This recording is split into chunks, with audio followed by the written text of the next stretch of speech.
welcome back to my channel. We are right back at it. I'm trying to knock out these reviews. So right now we're going to talk out Marriage Bootcamp Hip Hop Edition. We are almost to the end of the road because next week is the finale. Everybody's going to make their decision, but of course we can't get to decision day without lie detector test day, okay? And so that's what this episode was. This episode was pretty chill until it wasn't, of course, at the hands of Amber and Brock. We know these two can't help but fight each other. And this definitely, like, we just watched an example of, like, what their relationship is like. Basically, petty is as petty does, and they basically just go from, like, they just up the ante with each other, who can be pettier. And so not only as viewers did we watch it, but the couples, were on the outside looking in.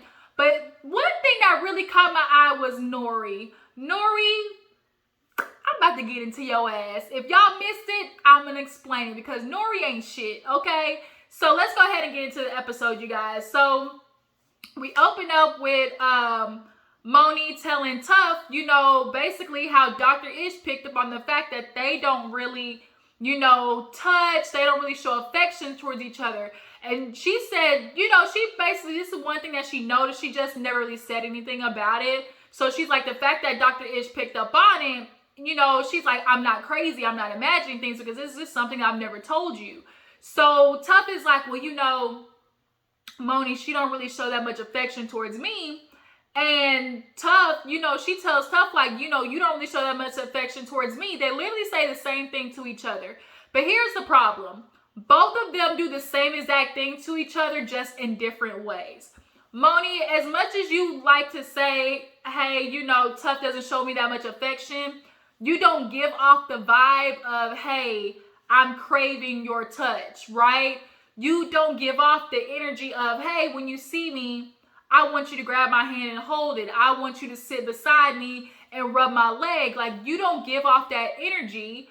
And so Tough is not going to do it. Like, you're not getting on your knees sucking his dick. So why would he feel like, those privileges of intimacy like he has, right? Because he doesn't. Like, you took them away. So then on Tough's side, he has an emotional barrier. So how is he supposed to get out of his comfort zone and, touching you, holding your hand when, like, first of all, you've already cut off that intimacy from him. And how does he know, like, he's out of that doghouse with you when you're constantly bringing up the fact that he cheated? So it's like they both have this battle of, like, wanting to show love for each other, but y'all don't really have that chemistry and intimacy with each other anymore, which is why y'all really, shouldn't be together. Like, you really shouldn't. And this lie detector test, as much as Moni, knows the answer to what it is, like, she, I think, is gonna stay with Tough because she don't want to start over. Like, for a lot of women, it's like, damn, I gotta start over. But it's like, you're gonna keep putting in time with this man because the shit's gonna end eventually. So you really just wasting your time. You're only prolonging the inevitable. So they end up going downstairs and Neri is cooking. Neri's like doing like chicken cutlets and she wants to basically kind of get the house in a better mood. So she's whipping it up and Dr. Ish and Judge Troller, they back there looking and they just looking like, man, look at this, look at this nigga here, just sitting there smoking a blunt. Neri over there cooking and she's like, well, thank you, like something, like, he never takes the initiative to help her. That's the issue. Like, with a lot of men, y'all get to rest in patriarchy. Patriarchy has you being lazy. Y'all don't feel the initiative to pick up and cook or to pick up and help with the kids. Like, y'all don't do that, especially with a woman who doesn't push it. And Neri doesn't push it because what a lot of men do is y'all then, like, emotionally guilt somebody into making her feel like she's not doing her duty, right? So now Neri, stay cooking all the time, stay cleaning, stay take care of the kids. And Nori, you say you want to get better, but do you really? Because what the fear is, if I get better and do the things that she needs me to do, that now allows her to bring, go off and do her. and that's his worst fear, right? So is he really gonna work on it? Because like they said they love to talk like they want to get better, but are they gonna walk the walk? And so that causes Dr. Ish to pull them aside. So they were all just kind of like sit down at the table, and he pulls Nori and Neri to the side, and he basically talks to them because the truth is they really stay surface when it comes to like their issues. They never really want to get to like the nitty gritty, the meat and potatoes of it all. So he like, you know, talks to her and talks to Neri and Nori. And he was like, look, you know, you guys are really working on building this relationship, but there is like this big elephant in the room that y'all aren't really talking about, which is, bruh, you want more kids. Do you want more, like Neri, we have to ask you, do you want more kids? And Neri does the same thing every single time. She doesn't want to flat out say no, one, to hurt Nori's feelings, but two, she knows if she flat out says no, that Nori no longer has like that now is he's able to like, what am I trying to say? Because she just doesn't want to take away the little bit of, you know, maybe leverage she may have with him. And so it's like, if you let me do all of this, then I'll give you a baby, right? I think it's kind of like she doesn't want to completely lose her leverage and a baby, right? Because she knows that's something that he wants. But it's always she doesn't want a baby. She's not going to say flat out no, which is why she always, but we have a business right now, and I'm doing the juice bar, and, you know, the kids are all grown now. You know, she always just lists off everything, why it'd be an inconvenience versus you just don't want one. Bitch, you tired of it. You take care of the kids by yourself. And as much as Nori likes to say he's going to help, just like Judge told her witness, you did the dishes one day but ain't did nothing since. And that's what men love to do. I did this and this. And it was like, nigga, you did that last week. You did that one thing last week, and now you feel like you like absolved of doing all the rest of the responsibilities, because the shit happens every day. Life happens every day. So if you did this one thing last week, how does that help me? Like, you washed dishes one time last week? Like, that's how, like, you're putting it. It's like Nori does one thing, and he basically does that to upkeep. Like, he's just gonna do that one thing to be able to say that he did it. And it's like, man, fuck you. Like, you really not you. And then he reveals, like, you know, I want this baby because, you know, I miss births, I miss birthdays, I miss, you know, all of these things, and I just want to right my wrongs. And it's like, you can't use Nori to try to fix your guilt. Like, those were decisions that you made, and you're just gonna have to, you know, go to therapy, seek help for it, because it's not fair. Also, you are also using the baby as a way to like stifle Neri. Men do that too. The minute they see their women, you know, slightly kind of becoming a businesswoman, a career woman, or, you know, like doing the opposite of what they feel women should do, they impregnate them, because now she got to be back home, and now you have tabs on her, right? If she got a baby, she got to stay home. So now that absolves Nori's, you know, anxiety and jealousy, like when she goes out. She can't go out if she got a baby on her hip, right? So it's like, for one, you can't use Neri as your like way to absolve your guilt raising babies, because you're just saying you just want to make up for missing the birthdays.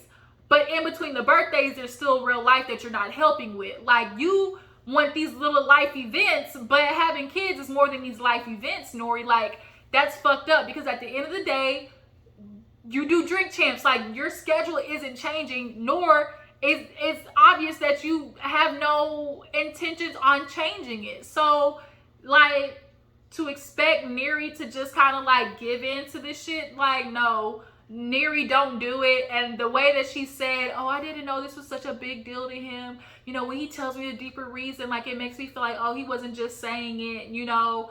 Like, I really feel like Neri might be guilted into giving this man a baby. And I'm like, Neri, don't do it, bitch. Don't do it. Don't do it. Do not let him guilt you into having a baby that you know you do not want. Okay? So moving on, it is time for everybody to do the. I'm trying to think if I missed a part. I feel like there's a moment with Amber and Brock or something like that. No, there wasn't. So they all go outside, and Dr. Ish tells them, it's time for, lie detector test.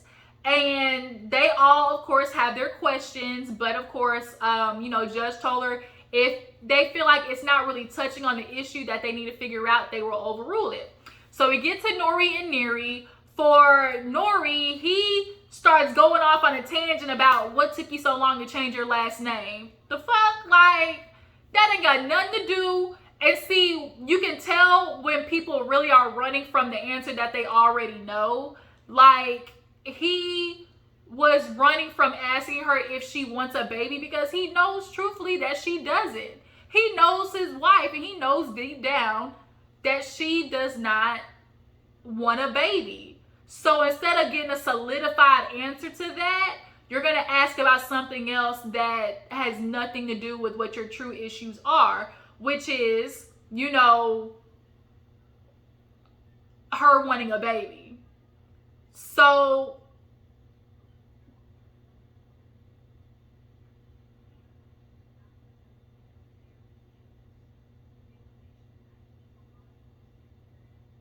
sorry, y'all. I was watching Cheaters. Like, that just caught me off guard. I was watching Cheaters. This nigga pulled out a gun and started shooting. Oh, my God. Yeah, it just caught me. Woo! Damn. She busted him, and he got mad and started shooting. Ain't that some shit? Boy, let me tell you. Niggas ain't shit out here. He pulled out a gun. Oh, my God. And you the one got caught cheating butt-ass naked in the bed. Let me quit. I don't even know why I got this damn TV. I just distracted me. But nonetheless, so then we get to Neri's question, which is, can you be, less controlling? And the judge told her, change that more into the deeper, root of it, which is not just about being controlling, but allowing her to have success outside of him.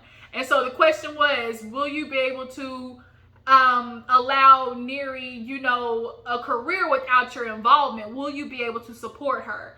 And I already knew the answer to that before the damn lie detector test. And the true, honest answer is no. And he just validated it with the ignorant ass shit that he said later in the episode that we're going to get into. So then Amber and Brock. Amber asked, am I basically going to be enough? So Judge told her, basically went over it as, will you be able to be monogamous to Amber? So then Brock asked Amber, do you truthfully see us being, married in the future? Like us being married. But you're not asking about the sexuality. And honestly, Brock doesn't need to ask about Amber being okay with his sexuality because deep down, he knows. Like, he knows Amber, and the way she does talk in, these experience, like the exercise and stuff like that, it's very obvious that Brock's sexuality bothers her. And so why does he need to ask? Because he already knows the answer. But getting that validation from the test is, what is needed. And also, it allows Amber to stop hiding, because as much as you keep saying, oh, I love you, I want to be with you, you can't, because you still are not over his sexuality. And so then his question is, will you be able to, for his question for her is, can you marry a bisexual man? So then we get to Moni and Tough, right? So then Tough gets asked, Moni's question for Tough is, oh, can you break down your guard? Can you not be, this tough man and be emotionally available for me and our daughter? And it's like, Moni, you ain't slick. Moni was avoiding the question at hand because deep down, you don't ask questions you already feel like you honestly know the answer to. And Moni's not going to ask about this man being monogamous because she's obviously with his cheating ass ways, he's not capable of doing it. But getting a solid answer to him not being capable of doing it now means she can no longer run away from the fact that she's being stupid. Like, it's easy to try to make it pretty. The fact that you are ignoring, the obvious, red flags in a relationship, or, being quite stupid in taking somebody back after they cheated on you multiple times or whatever. And Moni has convinced herself that she's gotten over the cheating, or she's trying to convince herself, but deep down, like, Moni's not asking about his monogamy because she doesn't feel like he's capable of doing it, nor does she trust that he can do it. So she's gonna ask about his emotional, emotional availability instead, and you're not slick. Dr. Judge told her, said, no, we're gonna ask, can you be monogamous to Moni? So then, tough question for Moni was, of course, can you truly get over the infidelity? And the truth is, no, she can't. She can't. So the girls go first. They can ask their questions, and the guys are downstairs just talking. And, Brock, he was like, Amber, I love her, but, every time we do these exercises, like, her true feelings do kind of slip out. Like, as much as she tries to say, like, oh, she's not over the bisexual thing, or like she's over it, like, you're not. And you keep trying to convince yourself that, like, oh, he can marry me or whatever, we're gonna be okay. But there's always that worry, like her family always says, like, is he gonna want a man one day? That is unfortunately a concern. Like, if you get with a bisexual man, not only do you gotta worry about these bitches, but you gotta worry about these niggas. Like, he's attracted to both of them. That's double the work. And you think Amber, with her emotional capacities, is able to do that? Hell nah. Which is why they be fighting all the time. So the girls go up there, get their questions done. The guys are downstairs, like I said. Brock's talking about Amber. They asked Nori, like, if she doesn't want to have a kid, like, are you really gonna be okay with that? And Nori is struggling, seeing her as more than like a wife and a baby mom, and all those things. Like, she wants to be a career woman. Nori, like, you gotta let the reins go. And then so he asked, Tough about his cheating. He was like, was it just one time? Like, were you cheating multiple times? He was like, that was just the one that kind of broke the back, but there was many more. I told her about, even the ones that I didn't get caught. So it's very obvious he done cheated a good 4, 5, 6 times. Like, not just 2, 3. Like, because he said, the way he said, even the ones I didn't, even the ones I didn't get caught, he told her about. So Tough been cheating multiple times, right? So then now the guys go, the girls come downstairs, and they're just talking about the test or whatever, how they're nervous and anxious. And Moni is like, what, if it comes back with deception, like, that's all I needed to know, So the guys come downstairs, and Nori, he asking, Neri, oh, what did you say are you gonna have a baby? What did you say? And she was like, I ain't ready to answer that in front of everybody.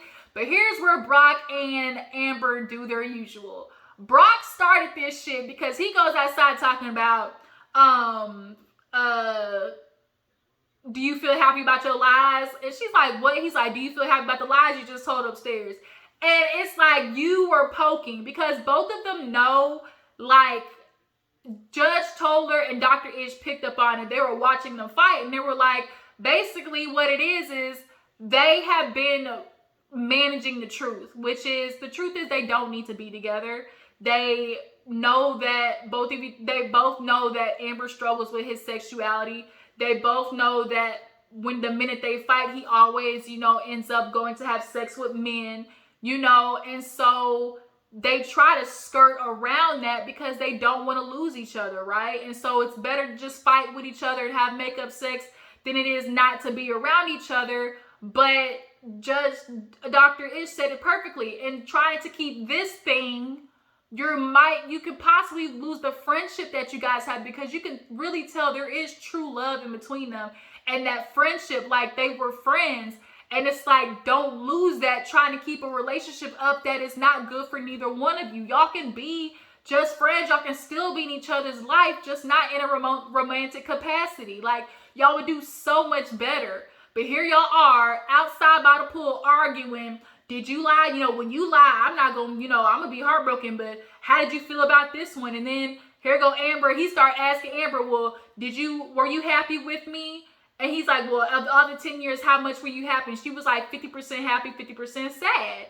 And he's like, 50%? She was like, yeah, 50%.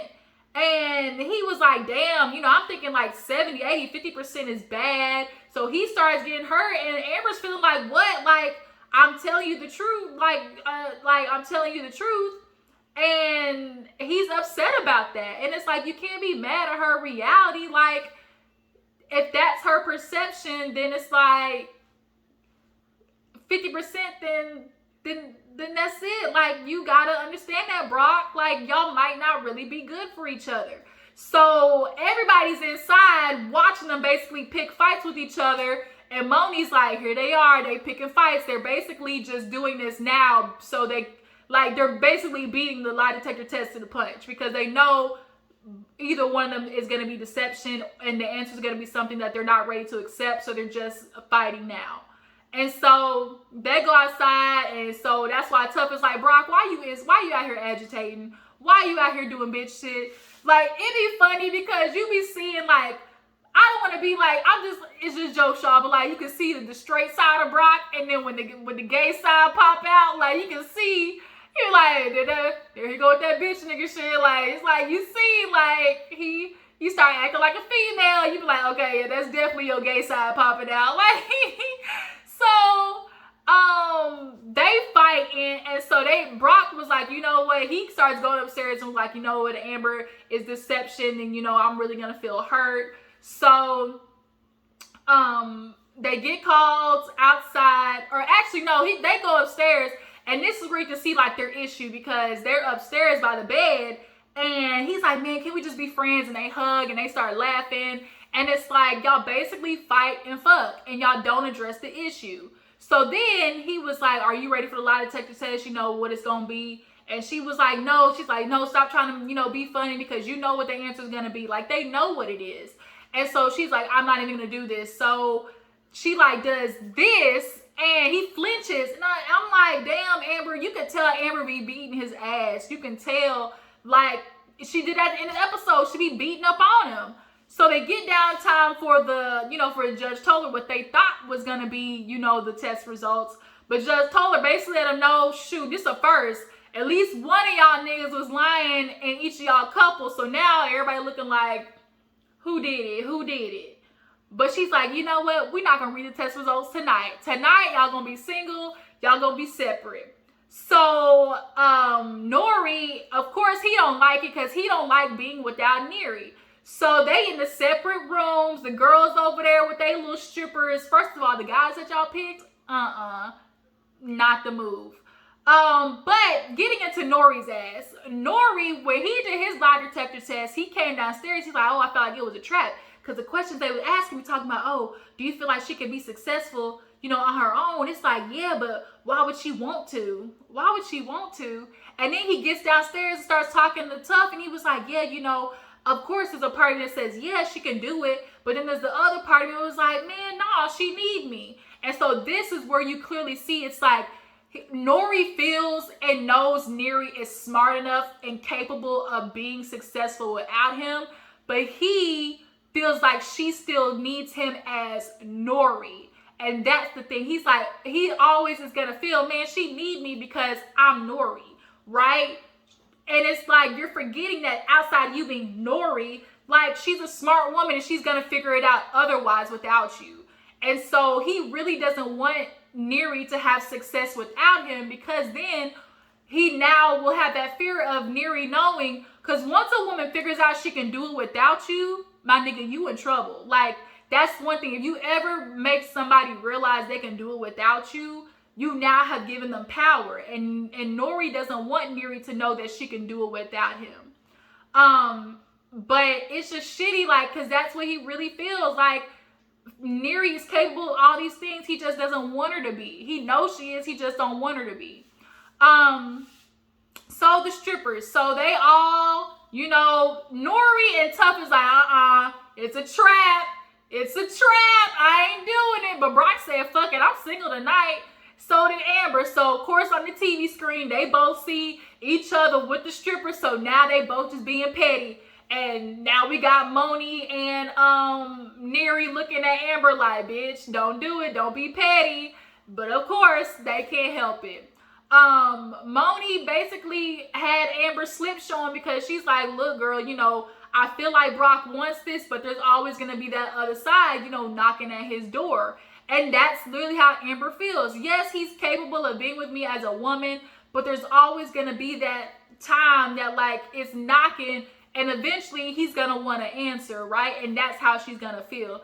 I think that Brock feels like having a female in his life. Like there's still a little bit of self-hatred that Brock has for himself, and he's not admitting that. Like he still has a hard time accepting like, okay, maybe he might have a full-on relationship and be married to a man, but I don't think he wants that. I genuinely think he likes the attraction and having sex with men, but as far as settling down, he wants to do it with a woman, and he wants to have kids. He wants that part. So he doesn't feel, you know, as LGBT to the point where like in the rap community and the artist community, like to where it's like he looking at him like, nigga, you gay. Like he doesn't want that feeling. So that's why he keeps Amber honestly in his life too.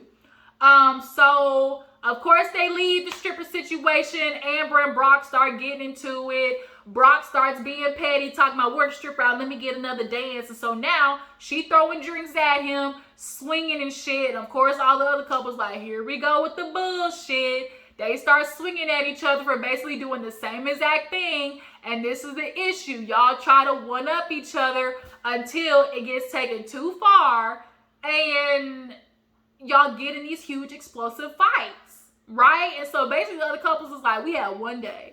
We had one day and y'all couldn't help yourself. And that's the problem with y'all too. Y'all rather fight than address the issues because y'all don't want to lose each other. But it's like y'all are gonna lose each other in the capacity of a relationship, but not a friendship. Y'all just y'all aren't understanding there's like the losing to gain something. Y'all would gain such a better relationship as friends and just let the other person go on and live their life of what they really want.